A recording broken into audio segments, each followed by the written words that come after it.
and good evening. I'm Melisa Idris. And I'm Sharaad Kuttan. You're watching Consider This, the show where we want you to consider and then reconsider what you know of the news of the day.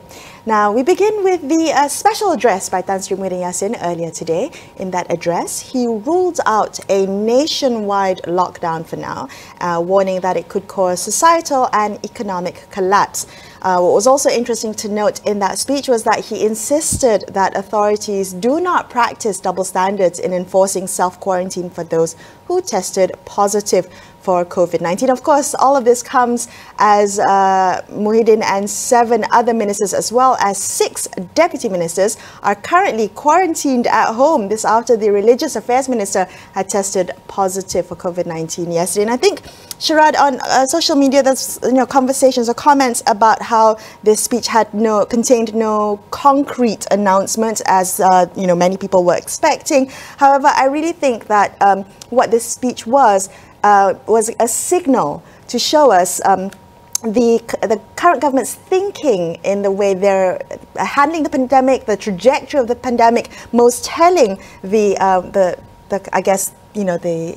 insistence that there will be no nationwide lockdown for now, thinking about the economy and the impact to livelihoods. Yeah, indeed. But I think maybe the assessment, Melissa, that this speech contained no real concrete information really is measured against a very jumpy public that was anticipating a lockdown because of the rising number of COVID cases and infections. So and the question was, because and some people at least, people who share information on WhatsApp groups and speculate heavily about what government's going to announce, were perhaps bracing themselves for a possible lockdown. And if you hear, there was a lot of talk about people rushing to the supermarket and stocking up. So a kind of repeat of previous behavior we've had in the early months of the pandemic. I think it's quite interesting, when you talk about a jumpy public, it's interesting to kind of put your finger on the pulse of what's being said,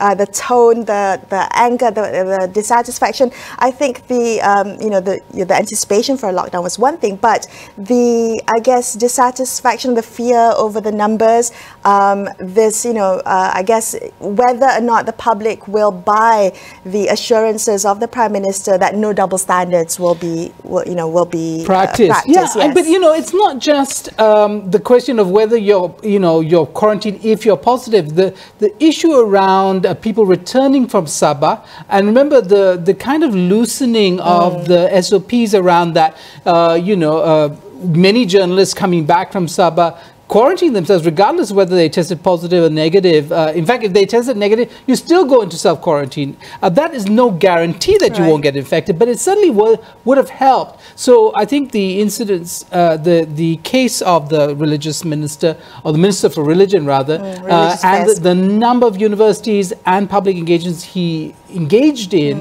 that resulted in spreading the virus. Well, maybe now, we will see the Rotan being brought out. Sales of Rotan might skyrocket after this. I doubt it. Melissa, it comes back to also that case, the Plantations, Industries and Commodities Minister are yet unresolved. I think that plays badly for the current administration in social media. It might not be the Prime Minister's base. And I wonder about that use of the language that also been commented on.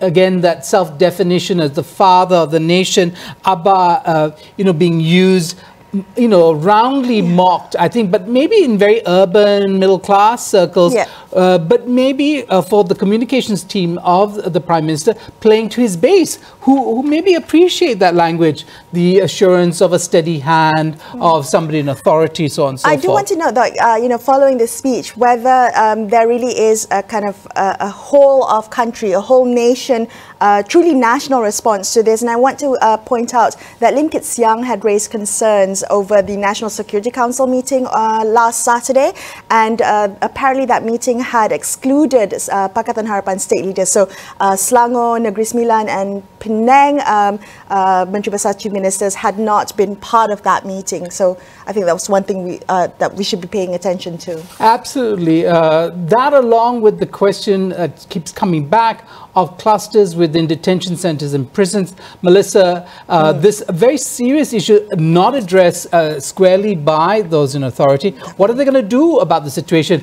Clearly, they're pushed along by the overcrowding situation, pointed out by many public health officials. Something needs to be done. Many countries, and we've talked about this on the show before, many countries have taken to reducing their prison populations as a way of managing that situation. Not here in Malaysia, and we've heard nothing on the question of how they're going to deal with the prison issue. Definitely, and we saw that Penang Remand Prison had taken action to isolate and quarantine inmates, as well as some staff, I believe, that have been in close contact with an inmate who was reported to have died in prison yesterday. Now, it has been learned that there was an 85-year-old who fell unconscious. It was an inmate in the prison, and that the inmate was taken to the Penang hospital where he was pronounced dead. But it's unclear whether the inmate died of COVID-19. Of course, all of this coming on the heels of the spread of COVID-19 cases in Alostar, in the Alostar prison area in Kedah, which of course resulted in the targeted enhanced MCO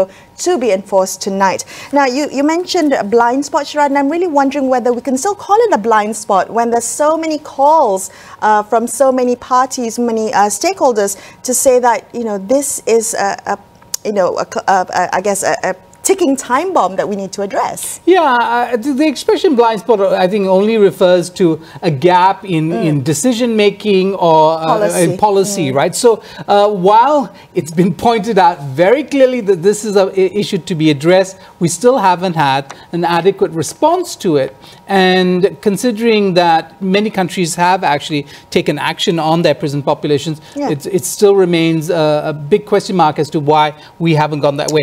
Is it that the government feels it's difficult to sell this to the general public? As in decarceration, meaning letting the inmate, perhaps inmates who are, or detainees who are being held for less serious crimes out. Yes, and because you have a government and maybe more importantly, a public that feels we always need to punish people, right? So, and we see that in the pushback against decriminalizing minor drug use and so on and so forth. And maybe that is what is going on in the minds of policymakers. They don't want to pick up that hot potato. Okay, we're going to take a quick break here and consider this. But after this, we will be discussing the limits of dissent, public criticism and freedom of expression in Malaysia. It's all coming up in a couple minutes. Stay tuned to consider this.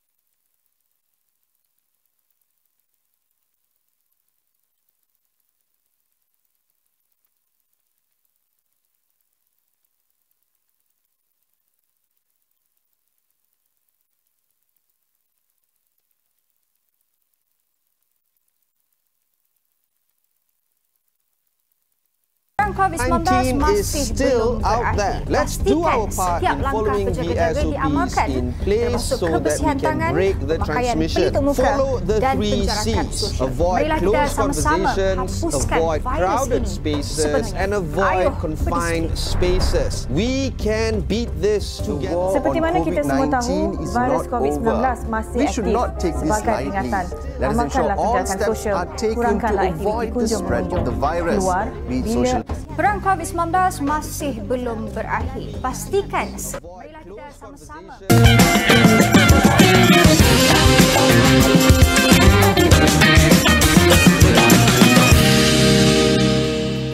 Hi, you're watching Consider This. I'm Melisa Idris. With me is Sharaad Kuttan.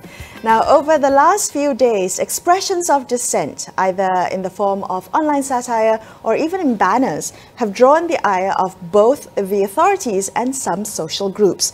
Now, there have been police reports made against the satirical site Bermana, which mimics the national news agency Bernama through humorous stories mocking the perceived foibles of politicians. We've also have police in Ipoh investigating a banner which blames politicians for self-serving behavior during the pandemic. Now, the question is, do Malaysians have the right to express themselves in this way?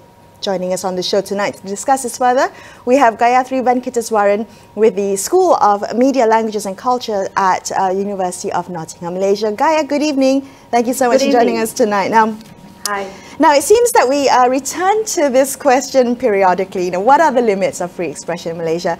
Gaya, how would you assess these two instances? A satirical site, which often mocks elected officials, and an angry banner targeting elected officials?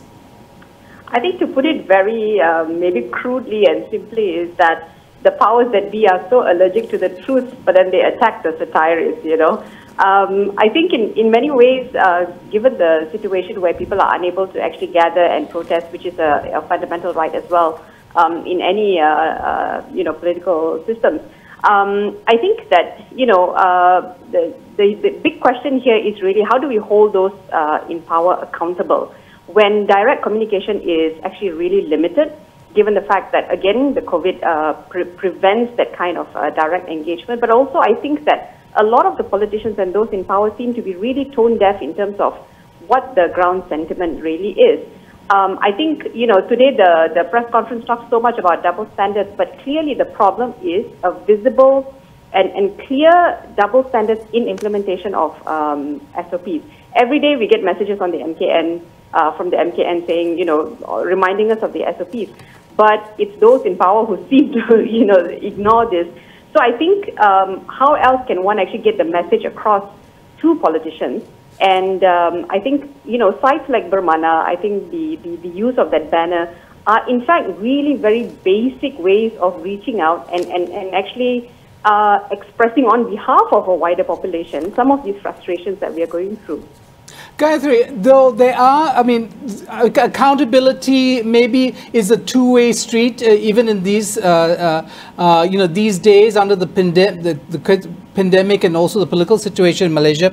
There are, instances where somebody, do you think, a politician might feel aggrieved that a statement they made or action they, did or a photograph of them was taken out of context, and that does saying that you're satirical then make you immune from criticism? And, can the politician seek some sort of redress? It would be fair for them to seek some sort of redress against satirical sites. Well, this is a public crisis and an international crisis in that sense. If you're a politician and you cannot take the heat, then get out of the room, get out of the kitchen, right? I think that there are valid and legitimate demands, I suppose, of those power holders. Now, I think when we talk about, for example, distortions or possible manipulations, now taking out of context is really not an offense. It's not an offense. It might be, it might not fairly represent, but it's not an offense. It's certainly not a criminal offense. But I think, we have, there's a clear line between what is punishable, I suppose, under the criminal laws, and where one has to engage those who are criticizing them. I mean, they can choose not to engage with the satire website or the satire artist, but you don't use the laws of the land to stem or to cut people from expressing. So I think that the lines that politicians or where they can seek this immunity, the threshold is extremely high. And I think they really need to realize that they are in public office. They are in public office on behalf of a constituency and on behalf of their constituents. And I think that if they cannot take that, accountability levels, people see within their own spaces how these rules are implemented so differently, I think they have run out of excuses. Gaya, yeah. Well, what about that the criticism levied against satirical sites like Bermana that they cause the spread of misinformation? Well, I think studies upon studies, whether it's in Malaysia or elsewhere, will show that the spread of maybe inaccurate information, if we want to go as far as talking about disinformation, does not come from those who are in a disadvantaged position. It is often tied to those who actually have more access to these resources. So, having one side actually either mock maybe some of the policies, mock some of the politicians, is not going to do the kind of damage that those in power actually are already doing. So I think it's a very, very imbalanced or unequal relationship to pick on one particular side like this. And I think that while there has been in other places a very coordinated attack of fake news, for example, I don't think we see that in this context. I think these are really very critical kinds of commentaries, social commentaries. But Gaya, but there's also the question of the way the site operates, right? So if you take an example, there are many satirical sites that mimic real media organizations. The logos, they're so close that they set themselves or they set the public up for misreading and for a misrecognition. And do you think that is a problem? No, I mean, I think they all make disclaimers. I think the problem also lies with the lack of attention that individuals give to the kinds of information that they get. I do understand that sometimes there are, it can cause confusion with people who are accessing either it's Twitter or Facebook and see all these sites. But it's actually also individual responsibilities to read through some of these things, to understand the source, to check. I mean, I would ask people to check on Astro AWANI also before they consume the information. There is a satirical site mimicking Astro AWANI. Yes, I know. Yes, correct. And I know it can be a burden to news sites to try and counter some of this information. I understand that, but it's also very important because this is part of media literacy, right? We can't just say, look, because it's confusing, therefore it's wrong and it's criminally wrong. I think that is the problem, right? That we want to immediately take action against all of this because, well, it's uncomfortable for the others, or it's an inconvenience to some others. So I think that approach is really wrong, So, and it comes down to that media literacy. How much are we actually scrutinizing the sources of information we are exposed to? Well, do you think then those satirical sites should be afforded the same kinds of protections that news agencies or journalistic organizations enjoy? So they do have, in fact, in all, I think in all legal regimes, satire, these actually are protected as forms of art and artistic expression. They perform very different functions from journalists, so they probably don't require the same kinds of protection that journalists would need. But they do deserve protection because of the leeway that is given under many free speech rules and conventions. That these are artistic freedoms, these are artistic expressions that need to be protected. And satire is actually one of it. I mean, I think that if you look at the legal wording in many of our criminal and civil laws, satire is something that is, it has somewhat of a protection as well. Okay, Gaya, in the last minute that we have, the banners, we haven't talked about the banners that were put up, anonymous, some apparently, according to the Star, having expletives in it. What do you make of that? The police are going after the people who put up the banners. Do you think they should enjoy some immunity from prosecution? Sure. So because this is actually in lieu of the ability to protest, right, to physically protest and express political dissent. And if we can tolerate artists drawing murals of leaders that they revere in streets and buildings, why can't we tolerate a banner that says, hey, I'm actually disillusioned with the politicians. So we are choosing what we want in the public space and what we don't want, but by whose standards, right? So I would say, yes, they deserve the protection. They should not be prosecuted. All right. Well, thank you so much, Gaya, for speaking with us tonight. We really appreciate your time. Now, we're going to take a quick break, but after this, we'll speak to editorial cartoonist Zunar. Stay tuned.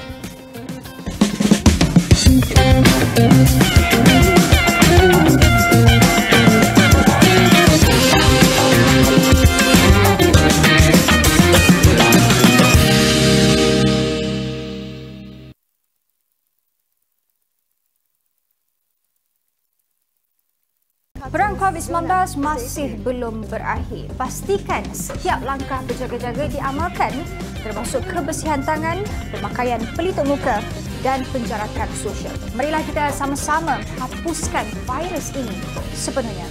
Ayuh berdisiplin. Seperti mana kita semua tahu, virus COVID-19 masih aktif. Sebagai peringatan, amalkanlah penjarakan sosial, kurangkanlah aktiviti kunjung-mengunjung, keluar bila ada urusan penting sahaja. Kita semua mampu melakukannya dengan disiplin yang tinggi. COVID-19 masih belum berakhir. Pastikan kita sentiasa berdisiplin dalam mengelakkan 3S, iaitu kawasan yang sempit, sesak serta tidak sembang dalam jarak yang dekat. Mari kita sama-sama menjaga disiplin kita, hapus COVID-19.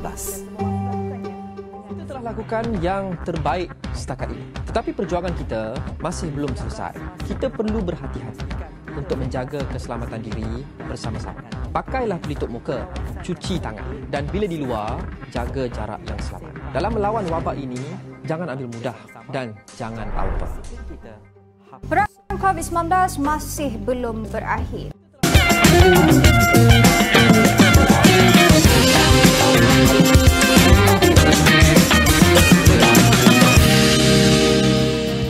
Thank you so much for staying with Sharaad and I on Consider This. Let's continue our conversation about the limits of dissent, public criticism and freedom of expression here in Malaysia. Joining us on the line now, we have editorial cartoonist Zunar. Good evening. Welcome to the show. Now, Zunar, you use satire a lot in your work. Your cartoons have drawn attention to abuse of power. You've used them to mock some politicians' lavish lifestyles.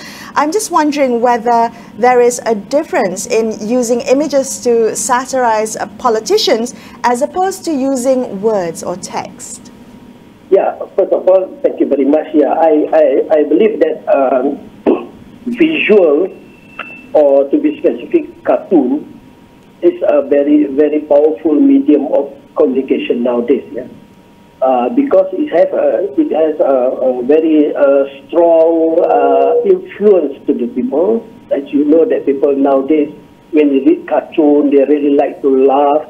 People really like to see a quick messages, and people really like something visual because that can capture their mind.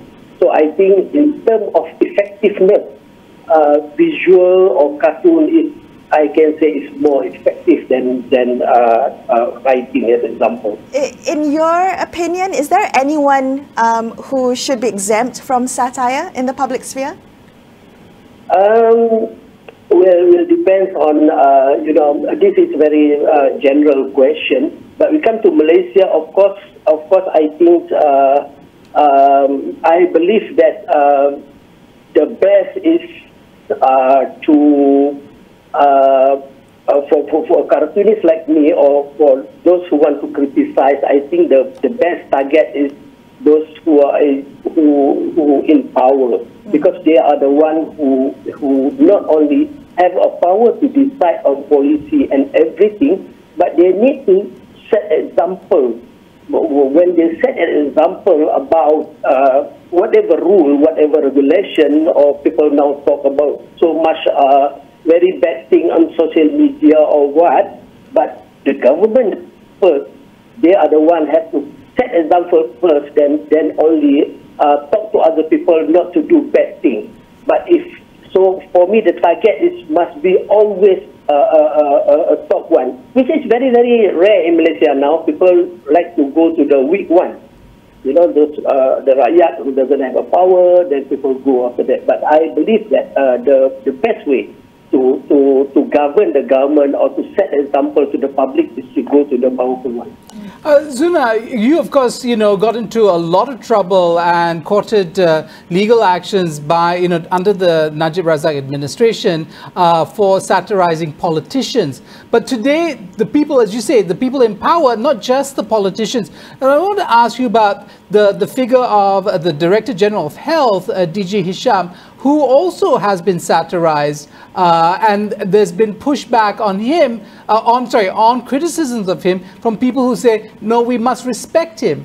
Where do you stand when somebody is not a politician, but still, in some sense, is a figure of authority.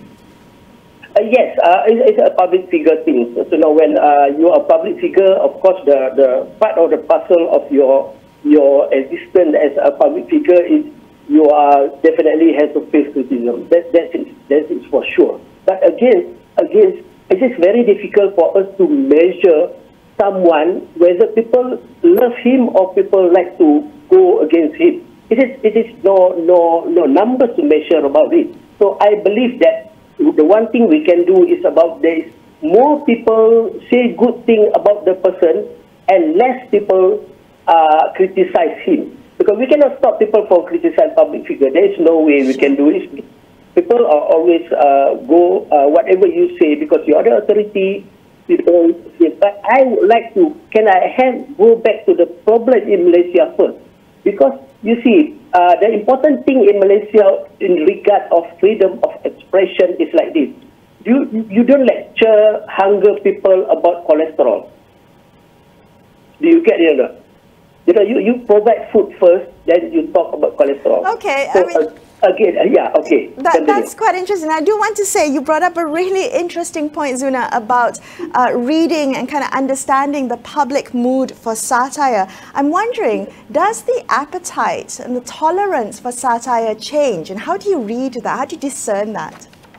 No, I mean, again, the problem here is about whether the government provide enough space for freedom of expression first. The satire, everything is just a tool. And if people want to enjoy it, will use that method. But again, have enough space of freedom of expression provided by authority in Malaysia? That is the most important thing. You see, in other countries where in America, people do a lot of cartoons, many cartoons about Mr. Trump. And here, we are, the example, what the government did to me, it's not, the young cartoonist would be scared to go and to criticize the government. So again, this is a tool, but the government has to encourage people to say, okay, you are allowed to criticize the government because that's a good thing to do, because we need that to improve our service. As an example, same goes to media. When I think the problem we are having in Malaysia, the root of the problem is people, the government are not encourage people to criticize enough. So there is no, media is not encouraged to debate about the government policy.